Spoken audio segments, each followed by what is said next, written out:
I'm not aligned with anybody. I'm aligned with the United States of America and for the good of the world. I'm aligned with the world, and I want to get this thing over with. You see the hatred he's got for Putin. It's very tough for me to make a deal with that kind of hate. He's got tremendous hatred, and I understand that, but I can tell you the other side isn't exactly in love with, him either.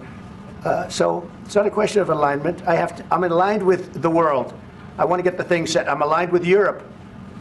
I want to see if we can get this thing done. You want me to be tough? I could be tougher than any human being you've ever seen. I'd be so tough.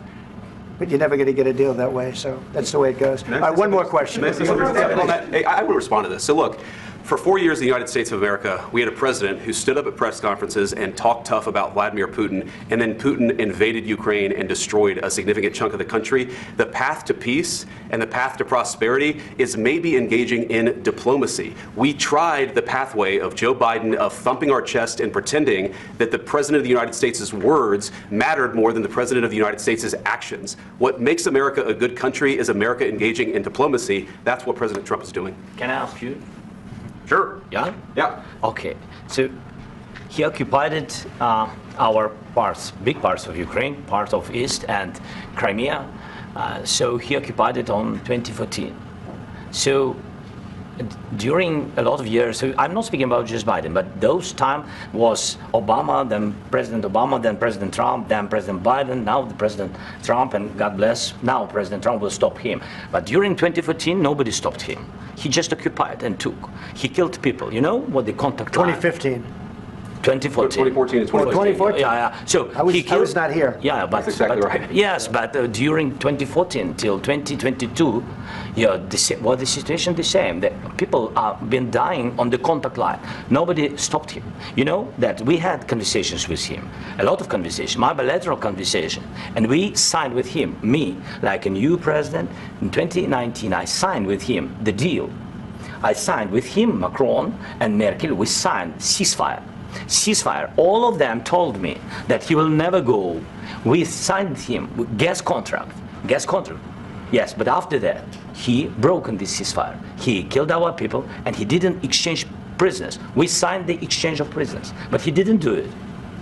What kind of diplomacy, JD, you are speaking about? What do you mean? I'm talking about the kind of diplomacy that's going to end the destruction of your country. Yes, but if you Mr. President, with respect, I think it's disrespectful for you to come into the Oval Office and try to litigate this in front of the American media. Right now, you guys are going around and forcing conscripts to the front lines because you have manpower problems. You should be thanking the President for trying to bring an end to this conflict. Have you ever been to Ukraine that you say what problems we have? I have been to. Come once. I've actually watched and seen the stories, and I know what happens is you bring them on a propaganda tour, Mr. President. Do you disagree that you've had problems bringing people into your military? And do you think that it's respectful to come to the Oval Office of the United States of America and attack the administration that is trying to prevent the destruction of your country? A lot of questions. Let's start from the beginning. Sure. First of all, during the war, everybody has problems. Even you, but you have nice ocean and don't feel now, but you will feel it in the future. God bless. You don't know that. God bless. God bless. You will not have war. Don't tell us what we're going to feel. We're trying to solve a problem. Don't tell us what we're going to feel. I'm not telling you. Because you're in no position to dictate that. Remember this. You're in no position to dictate what we're going to feel. We're going to feel very good. You will feel influenced. We're going to feel very good and very strong. You will feel influenced. You're right now not in a very good position. You've allowed yourself to be in a very bad position, and he happens to be right about it. From the very beginning of the war. You're not in a good position. You don't have the cards right now. With us, you start having cards. Right now, you don't. You're playing cards. You're playing cards. You're gambling with the lives of millions of people. You're gambling with World War III. You're gambling with World War III. And what you're doing is very disrespectful to the country, this country, that's back to you, far more than a lot of people said they should have. Have you said thank you once this entire meeting? No, in this entire meeting, have you said thank you? You went to Pennsylvania and campaigned for the opposition in October. Offer some words of appreciation for the United States of America and the president who's trying to save your country. Please, you think that if you will speak very loudly about the war, He's not speaking loudly. He's not speaking loudly. Your country is in big trouble. Can I Wait a minute. No. You've done a lot of talking. Your country is in big trouble. I know. You're not winning. You're not winning this. you have a damn good chance of coming out okay because of us. Mr. President, we are staying in our country, staying strong from the very beginning of the war. We've been alone, and we are thankful. I said thanks you haven't in been this alone. cabinet, You and haven't not been only alone. in this cabinet. We gave you, through I this said stupid thank you. president, $350 billion. You voted we gave for you your military president. equipment, You and you voted men for are your brave, but they had to use our military. What about If you didn't have our military equipment, if you didn't have our military equipment, this war would have been over in 2 weeks. In 3 days, I heard it from Putin. In 3 days, this is something Maybe new. less. In 2 weeks, of course, yes. It's going to be a very hard thing to do business like this. I tell you. Just say thank you. I said a lot of times thank you to American people. Except that there are disagreements, and let's go litigate those disagreements rather than trying to fight it out in the American media when you're wrong. We know that you're wrong. But you see, I think it's good for the American people to see what's going on. I understand, sir. I think it's very important. That's why I kept this going so long. You have to be thankful. You don't have the I'm cards. thankful. You're buried there. Your people are dying. tell you You're again, running low I on know. soldiers. Don't, please, you're running Mr. low on President. soldiers. It would be a damn good thing. Mr. And President. then you tell us, I don't want a ceasefire. I don't want a ceasefire. I want to go, and I wanted this. Look, if you could get a ceasefire right now, I tell you, you take it so the bullets stop flying and your men stop getting killed. Of course, we want to stop the war. But you're saying you don't want a ceasefire. But I said to you, I want a ceasefire. with guarantees. Because you'll get a ceasefire faster than an agreement. Ask our people about ceasefire, what they think. That wasn't Doesn't with matter me. for you what That wasn't this with me. means. It That was with wasn't a you. guy named Biden, who was not a smart person. This That was is your- with, this that was is with your Obama. president. It was your president. Excuse me. That was with Obama, who gave you sheets, and I gave you javelins. Yes. I gave you the javelins to take out all those tanks. Obama gave you sheets. In fact, the statement is Obama gave sheets and Trump gave javelins. You got to be more thankful, because let me tell you, you don't have the cards. With us, you have the cards, but without us, you don't have any cards. One more question to Mr. Vice President.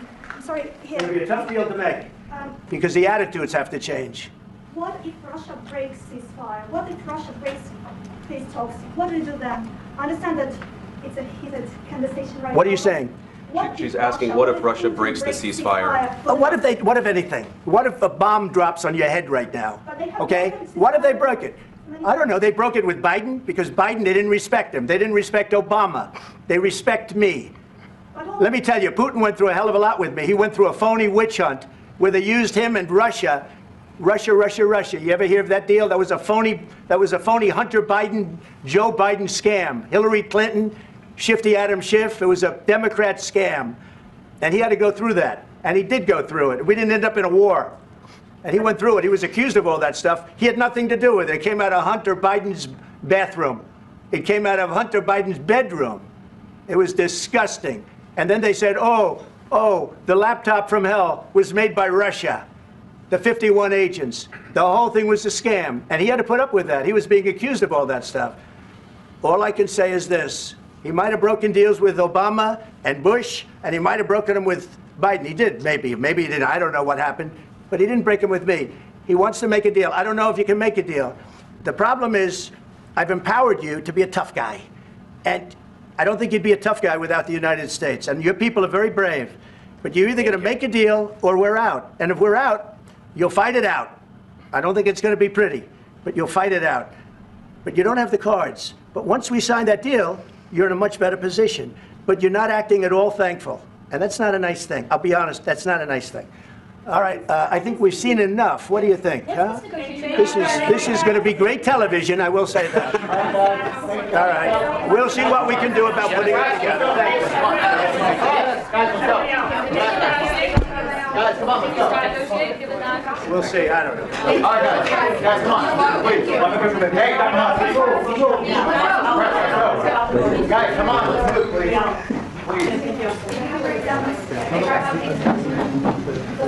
Thank you.